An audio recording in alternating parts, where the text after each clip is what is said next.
কাশ্মীর বিভাজনকারী সীমান্তের একটি সামরিক চৌকিতে সাদা পতাকা উড়িয়ে আত্মসমর্পণ করেছে ভারত, এমনটাই দাবি করেছেন পাকিস্তানের তথ্য ও সম্প্রচার মন্ত্রী আতাউল্লাহ তারার। বুধবার সামাজিক যোগাযোগ মাধ্যম এক্সে এই দাবি করেন তিনি।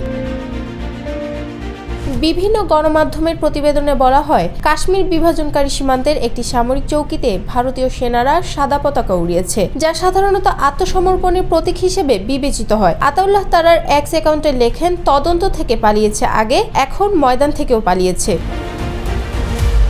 এদিকে পাকিস্তানে ভারতের হামলাকে কাপুরুষোচিত উল্লেখ করে এর তীব্র নিন্দা জানিয়েছেন পাকিস্তানের প্রধানমন্ত্রী শেহবাজ শরীফ। তিনি বলেছেন, এই হামলার প্রেক্ষিতে ভারতে হামলা করার অধিকার রয়েছে পাকিস্তানের। বুধবার প্রকাশিত এক বিবৃতিতে শেহবাজ শরীফ বলেছেন, শত্রুপক্ষ উস্কানিমূলক আগ্রাসনের অংশ হিসেবে পাকিস্তানের 5টি স্থানে হামলা চালিয়েছে। ভারত যে যুদ্ধ চাপিয়ে দিয়েছে তার জবাবে প্রতিক্রিয়া জানানোর অধিকার পাকিস্তানের রয়েছে।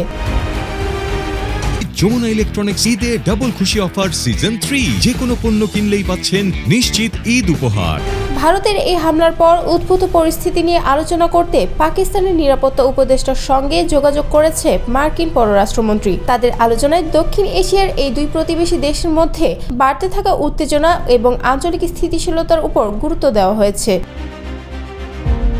মঙ্গলবার দিবাগত রাতে পাকিস্তানে ভারতের ক্ষেপণাস্ত্র হামলায় অন্তত 8 জন নিহত হয়েছেন। এছাড়াও হামলায় আহত হয়েছেন অন্তত 35 জন। পাকিস্তানের কোটলি, ভাওয়ালপুর, মুরিদগে, বাগ ও মুজাফফরাবাদে ওই ক্ষেপণাস্ত্র হামলা চালায় ভারত। পাকিস্তান সেনাবাহিনীও এর কড়া জবাব দিতে শুরু করেছে। পাকিস্তানের প্রতিরক্ষা মন্ত্রী খাজা আসিফ দাবি করেছেন, পাকিস্তানের বেশ কয়েকটি জায়গায় ভারতের ক্ষেপণাস্ত্র হামলার জবাবে পাকিস্তান বিমান বাহিনী কমপক্ষে 5টি ভারতীয় যুদ্ধ বিমান গুলি করে ভূপাতিত করেছে। আসিফ বলেন, পাকিস্তান তাদের প্রতিশোধমূলক পদক্ষেপে শীর্ষস্থান অর্জন করেছে এবং ভারতীয় বাহিনীর আক্রমণে তীব্র ও নির্ভুল জবাব দিয়েছে। পাকিস্তানি সশস্ত্র বাহিনী দেশের সার্বভৌমত্ব এবং আঞ্চলিক অখণ্ডতা রক্ষার জন্য দৃঢ়ভাবে কাজ করছে।